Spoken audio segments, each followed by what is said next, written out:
bienvenidos a la segunda ponencia de la sesión especial de teoría de nudos del quinto encuentro conjunto de la Real Sociedad Matemática Española y la Sociedad Matemática Mexicana. Es un placer para nosotros presentar a Federico Cantero de la Universidad Autónoma de Madrid, quien nos platicará sobre los cuadrados de Steenrod en la homología de Kobanov. Les invitamos a que manden sus preguntas en el chat, las cuales nosotros recopilaremos y discutiremos en la sesión sincrónica del 14 de junio. Adelante. Buenos días, buenas tardes, muchas gracias por invitarme a participar en este congreso. Voy a hablar de cuadrados de Steenrod en homología de Kobanov. No voy a dar, por supuesto, ni qué sabéis de cuadrados de Steenrod ni de homología de Kobanov. En general, voy a intentar explicar un poco todos estos conceptos. Entonces, la charla va a constar de 5 partes. Primero voy a recordar lo que son los cuadrados de Steenrod. Después voy a introducir la noción de espectro, que juega un papel a la hora de construir los cuadrados de Steenrod en homología de Kobanov. Después hablaré de la homología de Kobanov. Después explicaré cómo Lipschitz y Sarkar construyeron un espectro cuya homología era la homología de Kobanov. Y finalmente contaré brevemente los avances recientes en cuadrados de Steenrod en homología de Kobanov. Muy bien. Entonces, los cuadrados de Steenrod aparecen en un artículo de 1946 de Steenrod que está dedicado al siguiente problema: clasificar las clases de homotopía de aplicaciones entre un complejo simplicial de dimensión n+1 y la esfera de dimensión n. Entonces, para ponernos en contexto, Brouwer había ya clasificado las aplicaciones entre dos esferas de la misma dimensión, que vienen clasificadas por el grado de Brouwer. Hopf posteriormente había extendido esto a aplicaciones de un complejo simplicial de dimensión n a una esfera de dimensión n. Hopf también había estudiado las clases de homotopía de la esfera de dimensión 3 a la esfera de dimensión 2 y había descubierto con sorpresa no eran triviales y que además había, que estaban en biyección con los enteros. Y después tenemos la generalización de este resultado de Hopf a dimensiones superiores y por fin un resultado de Pondriagin, publicado 5 años antes que el resultado de Steenrod al que nos estamos refiriendo ahora, que estudia clases de homotopía de aplicaciones de un complejo de dimensión 3 a la esfera de dimensión 2. Bienvenidos. La solución a este problema de Pondriagin es que vienen clasificados por dos parámetros. Por un lado, un elemento z en el segundo grupo de homología del complejo simplicial, que se obtiene pues cogiendo la aplicación que estoy estudiando y haciendo el pullback de un generador del segundo grupo de homología de S2. Así se obtiene la z y luego, una vez que he fijado esa z, un elemento y que está en el tercer grupo de cohomología de ese complejo simplicial, módulo el ideal generado por 2 veces el elemento z que habíamos fijado antes. Estos dos parámetros me clasifican todas las operaciones entre un 3 complejo y la 2 esfera. Entonces, lo que está estudiando Steenrod es la generalización de este resultado a dimensiones superiores. Muy bien. Entonces, para eso, Steenrod va a dar una solución similar, pero va a tener que sustituir este Q-producto por nuevas operaciones que se llaman los cupiproductos, que se parecen a los Q-productos, son operaciones bilineales, pero no son de grado 0, sino que son de grado i, indicado por el i. Y de hecho, si tomáis i igual a 0, obtenéis el Q-producto tradicional. Entonces, estas operaciones vienen caracterizadas por esta fórmula de aquí y dan lugar a operaciones en cohomología que elevan el grado, el késimo cuadrado de Steenrod, se come una clase de dimensión k y me devuelve una clase de dimensión p más k. ¿De acuerdo? Y a una clase U le va a asignar el p menos k Q-producto de esa clase consigo misma. Y esto viene a ser todo lo que queda en cohomología de estos cupiproductos. ¿De acuerdo? Estos cupiproductos están definidos a nivel de complejo de cadenas, pero si yo intento coger ese cupiproducto y definir un cupiproducto a nivel de cohomología, voy a fracasar, voy a obtener una operación que no está bien definida en cohomología. Vale. Muy bien, entonces una vez que ha introducido estas operaciones, resuelve el problema que quería resolver y descubre que vienen clasificados por dos parámetros.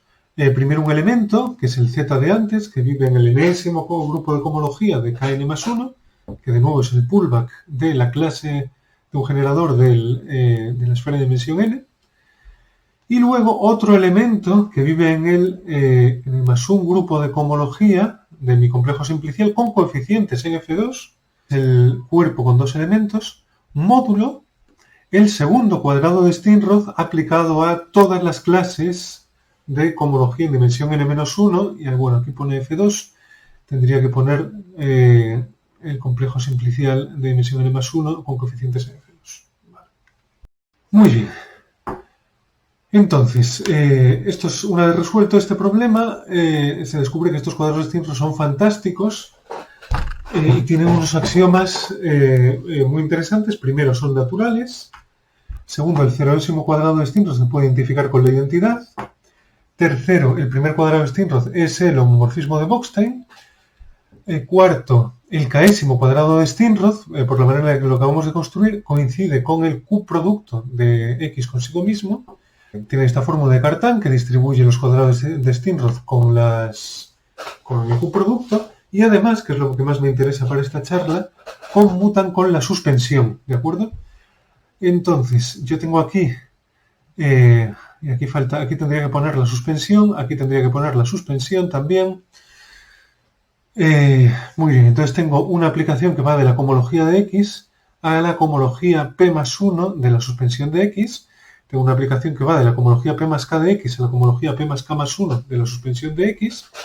Y aquí puedo poner, en ambas líneas, puedo poner el k'ésimo cuadrado de Steenrod. Resulta que esto conmuta. Entonces, como vemos, la cohomología de un espacio tiene estas operaciones. Y entonces vamos a abstraer esta noción y le vamos a dar un nombre.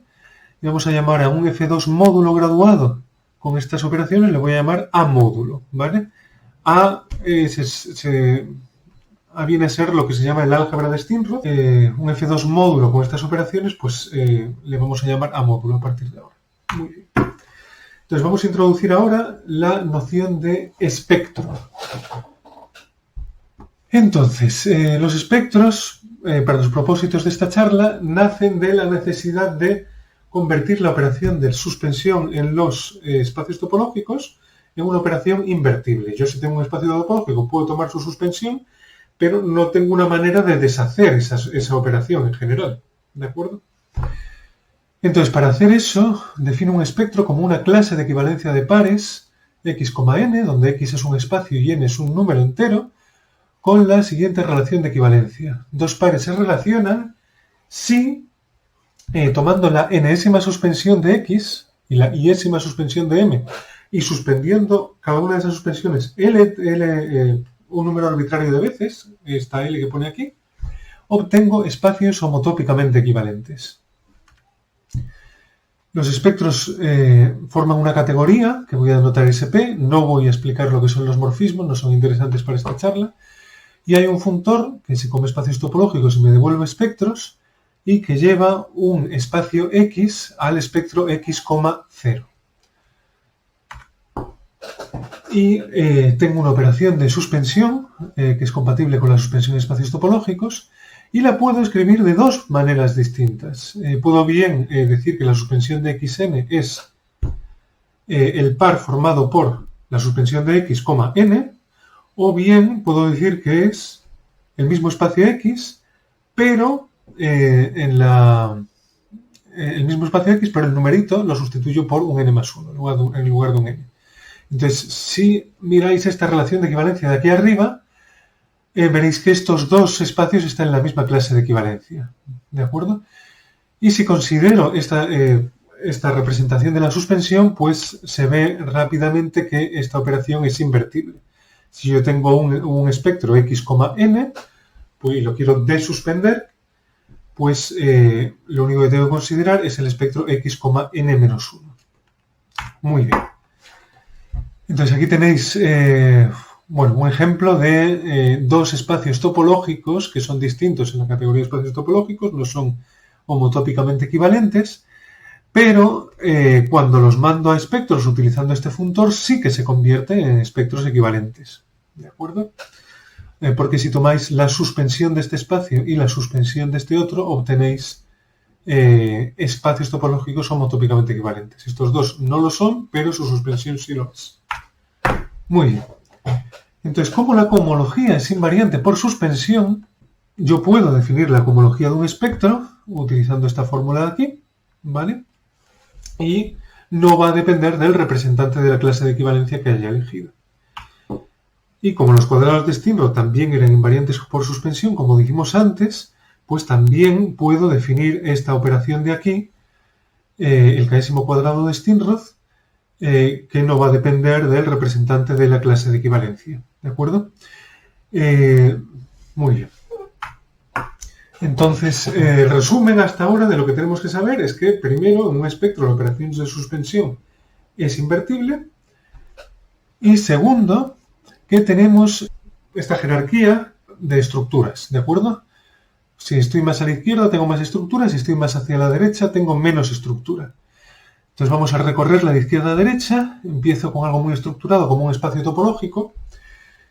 De ese espacio topológico puedo obtener un espectro, como dijimos antes. De un espectro puedo tomar su cohomología, que sigue dotada de cuadrados de Steenrod, con lo cual obtengo un amódulo, es decir, un grupo abeliano graduado dotado de cuadrados de Steenrod. Y luego a este amódulo me puedo olvidar de la estructura de cuadrados de Steenrod y conseguir un R módulo graduado, que si había empezado con un espacio topológico, pues sería su cohomología. Y luego a este R módulo graduado puedo tomar la suma alterna de sus rangos y obtener un numerito, que es lo que se llama la característica de Euler. ¿Vale? Muy bien. Perfecto, pues sabiendo esto nos metemos ahora en teoría de nudos con homología de Kobanov y recordemos que si me dado un enlace puedo considerar dos invariantes, su polinomio de Jones y su homología de Kobanov, que están relacionados de la siguiente manera. La homología de Kobanov es un R módulo graduado y su característica de Euler es... Vale, disculpad. Vale, aquí me falta, aquí donde pone GER, tiene que poner bigger, es bigraduado. ¿Vale? La homología de Kobanov es un R módulo bigraduado y si tomo su característica de Euler, voy a obtener un polinomio en Q en el grado cuántico, que es el polinomio de Jones. ¿De acuerdo? Entonces ahora esto de aquí lo puedo extender a la izquierda añadiendo graduaciones, ¿vale? Y podría aspirar a dotar de más estructura, dotar de una estructura de espectro, de espacio topológico, a esta homología de Kobanov, asociando a un enlace, por ejemplo, un espacio topológico graduado, y de tal manera que cuando tome la cohomología de ese espacio topológico graduado, obtenga la homología de Kobanov. ¿De acuerdo? Ese va a ser el problema al que se van a enfrentar Lipschitz y Sarkar después. Muy bien, pero antes de ver ese problema, vamos a recordar brevemente lo que es la homología de Kobanov. Porque me interesa para luego explicar cómo resolvieron ese problema Lipschitz y Sarkar. Entonces, homología de Kobanov. Entonces, si yo quiero explicar lo que es la homología de Kobanov de un enlace, primero tomaría un diagrama del nudo, o bueno, del enlace, con n cruces negativos y c cruces en total. Luego consideraría el conjunto de partes del número de cruces, ¿vale? He ordenado los cruces y los he identificado con los números del 1 hasta el c. Y después consideraría también el 0 suavizado y el 1 suavizado, ¿vale? Estos son los tres ingredientes con los que voy a fabricar la homología de Kobanov. Empiezo con D, mi diagrama. El diagrama va a ser, que voy a tomar es el diagrama del trébol, ¿de acuerdo? Y ahora de ese diagrama voy a sacar un funtor que sale de esta categoría de partes y llega a la categoría de cobordismos, cuyos objetos son círculos en R2 y cuyos morfismos son superficies en R3. Muy bien. Entonces, ¿cómo se obtiene este funtor en objetos? Por ejemplo, pues fijaros que si me dais un objeto de esta categoría de partes, ¿vale? Es decir, un subconjunto, yo puedo suavizar todos los cruces del diagrama D de la siguiente manera. Los cruces que estén en ese conjunto los voy a suavizar con un suavizado 1. Y los cruces que no estén en ese conjunto los voy a suavizar con un suavizado 0. ¿De acuerdo? Les repito esto. Aquí los objetos de esta categoría son subconjuntos del conjunto de cruces, ¿vale? Y entonces, si a mí me dais un subconjunto del conjunto de cruces, yo suavizo todos los cruces que están en ese subconjunto con un 1 y todos los cruces que no están en el subconjunto con un 0, ¿vale? Y de esa manera he suavizado todos los cruces, y al suavizar todos los cruces voy a obtener un montón de círculos en R2. No me voy a meter más en esto porque no tengo tiempo, pero todo esto se pega para dar un funtor que está bien definido en esta categoría de cobordismos. Y una vez que tengo ese funtor en la categoría de cobordismos, lo que voy a hacer es esto de aquí. Voy a coger esta categoría de cobordismos en R2, me voy a olvidar de que los círculos estaban en R2 y que las superficies estaban en R3 y voy a obtener un funtor con valores en cobordismos abstractos, círculos abstractos y superficies abstractas. Y ahora esto de aquí lo voy a componer con otro funtor que sale de esta categoría de cobordismos y llega a la categoría de R módulos graduados, ¿vale? Los funtores que salen de aquí llegan aquí, pues llevan el nombre de TQFT, Topological Quantum Field Theories, y concretamente esta de aquí, pues viene definido de esta manera. Por cierto, las TQFTs, aparte de funtores, tienen que preservar la estructura simétrica monoidal. Vale.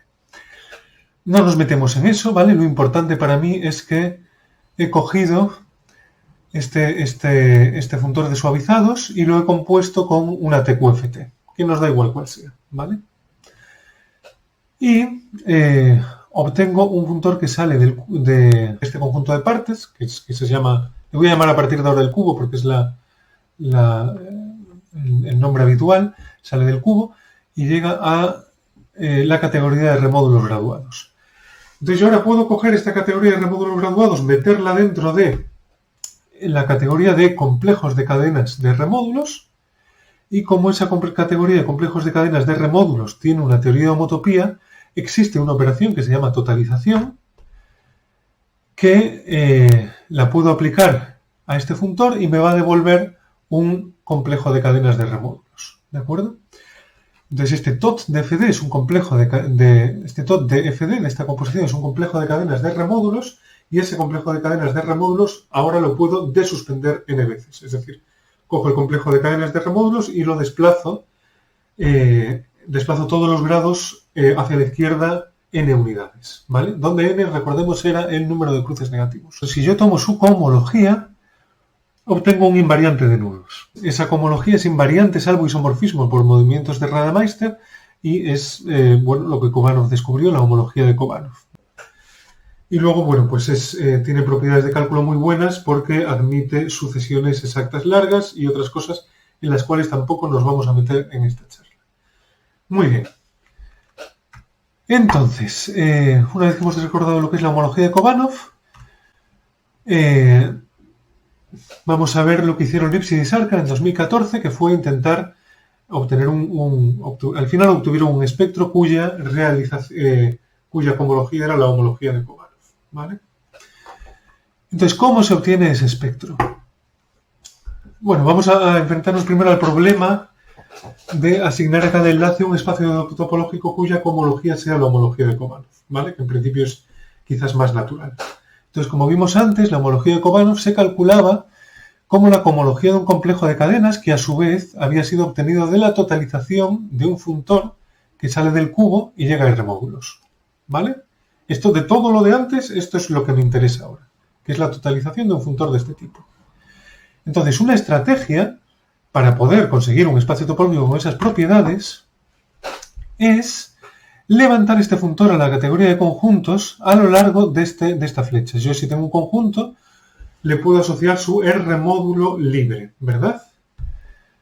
Bueno, pues si este funtor lo puedo levantar a lo largo del funtor que lleva cada conjunto al R módulo libre en ese conjunto, entonces podré componer este levantamiento con la inclusión de conjuntos en espacios topológicos y, como espacios topológicos tiene una teoría de homotopía, pues yo voy a poder asociar a este cubo una totalización y esa totalización va a ser un espacio topológico que va a tener las propiedades que quiero. Su cohomología va a ser la homología de Kobanov, ¿vale? Luego habrá que probar que este espacio topológico es invariante por movimientos de Rademacher y todo eso, ¿vale? Pero de entrada esta sería la estrategia. La totalización, es verdad, no coincide con la homología de Kobanov, sino con la n-suspensión de la homología de Kobanov, ¿de acuerdo? Con lo cual, después tendríamos que llevar a cabo una operación prohibida en espacios topológicos que es de suspender n veces. Entonces, como esto no se puede hacer, lo que vamos a hacer es intentar resolver este problema en la categoría de espectros, que es un sitio en el que sí que existe esa desuspensión, ¿de acuerdo? Y de nuevo, si consigo levantar este funtor a conjuntos, conjuntos se meten dentro de espacios topológicos se meten dentro de espectros, y puedo considerar toda esta composición, tomar su totalización y obtendría un espectro con las propiedades deseadas. ¿De acuerdo? Muy bien, ahora este problema de aquí se puede ver rápidamente que no tiene solución, porque para que este problema tenga solución, lo que requeriría es que para cada uno de los R módulos en la imagen de este funtor le voy a tener que dar una base, ¿vale? Esto es lo que significa hacer un levantamiento, significa que cada R módulo va a tener una base.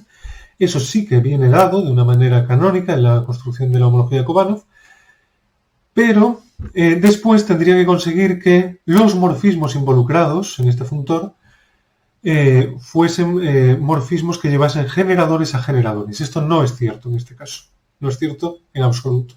Con lo cual, este levantamiento no se puede encontrar. Sin embargo, lo que hace Lipschitz y Sarkar, y la explicación que voy a dar ahora está basada en un paper posterior que hace Lipschitz y Sarkar junto con Lawson, que aclara mucho toda la construcción. Lo que yo puedo hacer es considerar una categoría intermedia entre conjuntos y la categoría de espectros, que es la categoría de Bursaid, ¿de acuerdo? Esta categoría de Bursaid es un poquito más complicada que la categoría de conjuntos, pero sigue siendo una categoría completamente combinatoria. No como la categoría de espectros, que está hecha de espacios topológicos y es inmanejable. Muy bien. Entonces ellos consideran esta categoría intermedia y lo que intentan hacer es, en lugar de levantar este funtor a R módulos, lo intentan levantar a esta categoría de Bursaid. Esta categoría de Bursaid tiene una flecha también a R módulos, que no he pintado aquí. Y entonces ese es el levantamiento que intentaríamos hacer, ¿vale? Tengo esta B que va a R módulos e intentaría levantar a lo largo de esa flecha de B a R módulos. Muy bien. Entonces, bueno, pues si consigo ese levantamiento, compondría después esta flecha con la flecha espectros y totalizando obtendría un espectro con las propiedades deseadas. Y eso es exactamente lo que hacen Lipschitz y Sarkar. No he podido resistirme a escribir esto, ¿vale? Si recordáis el funtor que iba a R módulos, este funtor que queremos levantar, en realidad factorizaba de esta manera, y la genialidad de Lipschitz y Sarkar es descubrir que si me paro a esta altura, en los cobordismos en R2, ahí hay una estructura muy rica que se traduce en un concepto que se llama el Ladybug Matching, que permite llevar a cabo este levantamiento. Vale. Muy bien, entonces con todo esto obtenemos un espectro que ahora sí podemos desuspender, lo desuspendemos n veces, donde n era el número de cruces negativos del diagrama, y obtenemos el espectro de Kobanov de Lipschitz y Sarkar, ¿vale? Que tiene las mismas propiedades que la homología de Kobanov.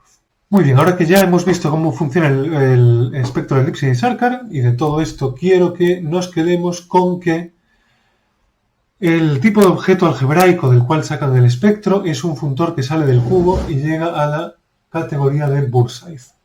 Nos enfrentamos ahora al problema de calcular los cuadrados de Steenrod en homología de Kobanov. Bueno, los primeros que se enfrentaron a este problema fueron Lipschitz y Sarkar. Y entonces, bueno, el primer problema es que las fórmulas originales de Steenrod valen para complejos simpliciales, que es donde las definió, pero no valen para funtores, que van del cubo a la categoría de Bursaid, ¿vale?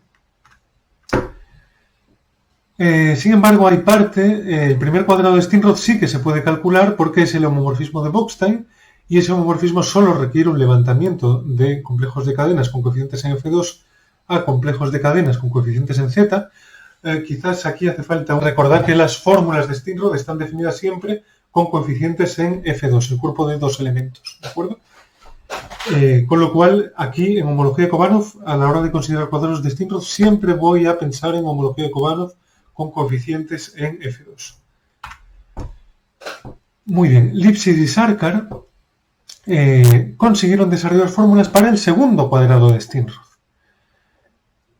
¿Vale? Un artículo en 2014, y con esas fórmulas fueron capaces de encontrar nudos y enlaces que eran indistinguibles con la homología de Kobanov, pero que tenían distintos cuadrados de Steenrod, con lo cual demostraron que los espectros contienen realmente más información que la homología de Kobanov. ¿De acuerdo? Y después demostraron también que para todo K mayor o igual que 1 existe un nudo cuyo késimo cuadrado de Steenrod es no trivial. ¿De acuerdo? Este es un resultado que tienen con Lawson en un paper posterior. Vale. Muy bien. Entonces, utilizando unas fórmulas de ADM, que son las fórmulas que explican las relaciones que tienen los cuadrados de Steenrod entre sí, tenemos que el tercer cuadrado de Steenrod se puede calcular utilizando el primero y el segundo. ¿De acuerdo? Con lo cual, ellos ya estaban en posición de calcular todos los cuadrados de Steenrod hasta el tercero. Hicieron un montón de cuentas. El siguiente avance fue desarrollar fórmulas para todos los cuadrados de Steenrod de una manera completamente distinta. Y la otra observación que quiero dar es que Bodish el año pasado sacó un preprint en el que demuestra que para todo K mayor o igual que 1 existe un nudo primo cuyo késimo cuadrado de Steenrod es no trivial. ¿De acuerdo? Entonces él usa este resultado de aquí, de Lawson, Lipschitz y Sarkar. Los nudos que ellos obtienen aquí no son nunca primos, y él, bueno, pues consigue mejorar eso para nudos primos. Muy bien.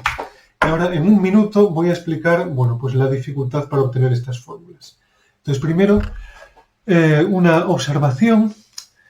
Fijaros que un complejo simplicial, que es para el objeto para el cual tenemos fórmulas de Steenrod, para los cuadrados de Steenrod, es un caso particular de funtor que sale del cubo a conjuntos, que a su vez, como hemos visto, es un caso particular de funtor que sale del cubo a la categoría de Bursaid.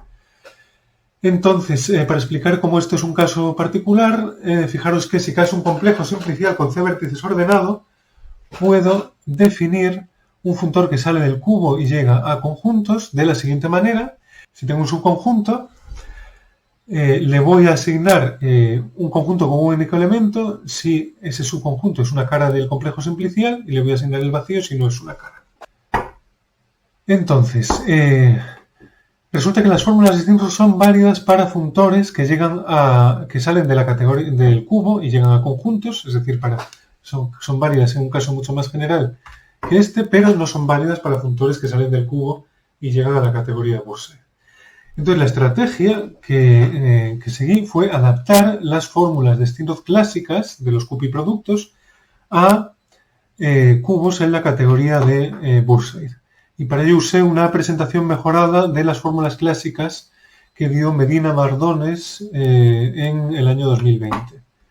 Muy bien, entonces con ello pues se obtiene un teorema que es que el complejo de cadenas de Kobanov admite cupiproductos explícitos que dan lugar a fórmulas para los cuadrados de Steenrod. Es decir, que no solo se obtienen fórmulas para los cuadrados de Steenrod, sino que además se obtiene una estructura de cupiproducto en el complejo de cadenas de Kobanov. Con esto he terminado. Muchas gracias y buen día. Muchas gracias, Federico, por la charla tan interesante, y recordad que estamos recopilando las preguntas que dejéis por aquí abajo en el chat para discutirlas y comentarlas con los ponentes en la sesión del 14 de junio a las 12 horas mexicanas y a las 7 horas españolas. Gracias.